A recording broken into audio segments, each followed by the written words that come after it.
Hi, welcome aboard. I'm just standing here at the studio window watching the rain come down in torrents, as it always seems to do at this time of the year. But we were fortunate a week or so ago to be able to spend 6 days on Hamilton Island shooting a video on the island. Now, during our stay there, I managed to get an update on what's been happening on Hamilton Island in the 18 months or so since we last visited it. And there are quite a lot of things happening. Obviously, the island, as with pretty well all other tourist destinations around Australia, was negatively impacted by the airline strike. But in his usual fashion, Keith Williams was able to overcome that problem by chartering a whole range of aircraft, including RAAF Caribous and even DC-3s, to keep the occupation levels well up during the airline strike. That's all over now, and regular flights are now being scheduled into the island.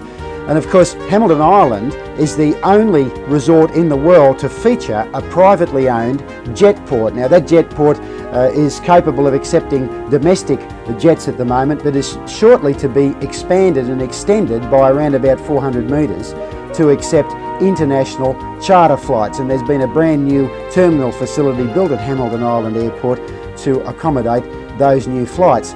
The island itself has all of the attractions we've always seen over there, and if you haven't been there, you really should visit Hamilton Island, because as opposed to virtually all other resorts in the Whitsundays or even on the east coast of Australia, it has an accommodation budget level to suit absolutely everybody. And of course, it doesn't matter what level you stay there at, you enjoy all of the facilities. Now, speaking of accommodation and new facilities on Hamilton Island, Hamilton Towers, which will be opened in July 1990, is one of the most spectacular resort conference hotels in the South Pacific. 21 levels. Each room on those levels is 65 square metres, which is the largest hotel room of its type in the world. And it will have a convention and entertainment and indoor tennis complex added to it in the near future, which will turn it into quite a stunning complex. In fact, I'd suggest that we can expect to see not only international tennis tournaments played indoors on Hamilton Island and some of the world's greatest entertainers, but as a result of the acquisition of Dent Island, we can also expect to see some international golf tournaments played in the Hamilton Island complex. On the Northern Peninsula, the Mediterranean Hotel and condominium complex is well underway. You are seeing here some condominium units which are built in the Spanish style. In fact, this shot could well have been taken anywhere on the Mediterranean coast. Absolutely superb in the way in which they've been executed, with beautiful views out across the Whitsundays. And one of the features of Hamilton Island is Hamilton Island Harbour, and one of the ways in which the island was able to overcome the problems of the airline strike was by using waterborne transport from the mainland. Most of that work was done by the superb passenger ferry 2000. Now, this ferry is extremely interesting technologically in just about any way you like to look at it. It was designed by International Catamarans in Sydney and built by International Catamarans in Hobart to a cost of $2 million.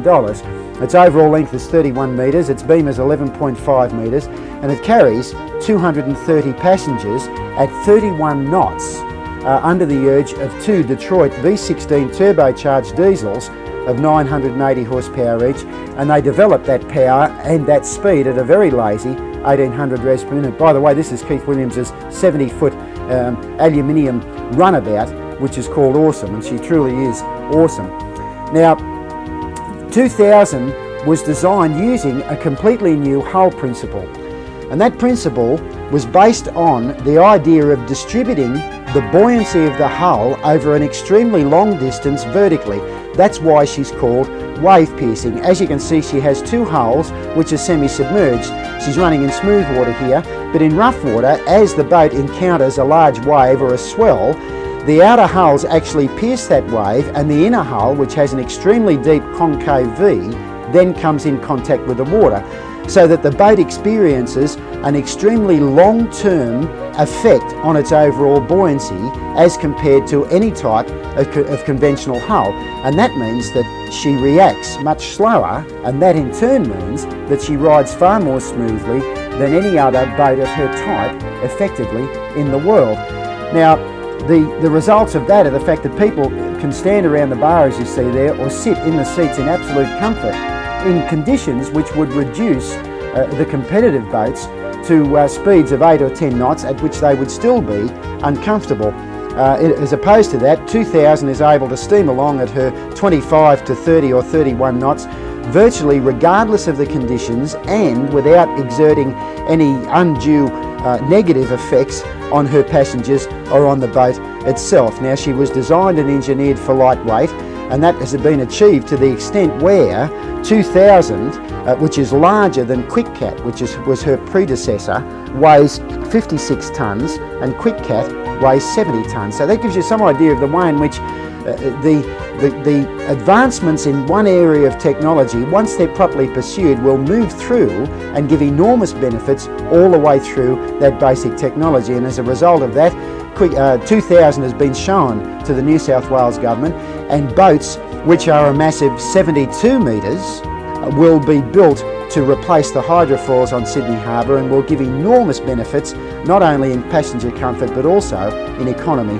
of operations. So it's a most interesting design exercise, and one which combines a whole lot of varying and different elements into a boat which has run for the last 2 years virtually trouble-free and which looks like running well on into the future without giving any problems whatsoever. So congratulations particularly to International Catamarans, and particularly to the people on Hamilton Island and on the mainland at Airlie Beach, namely Dave Hutchin, who operate the boat so successfully. We'll be back right after this.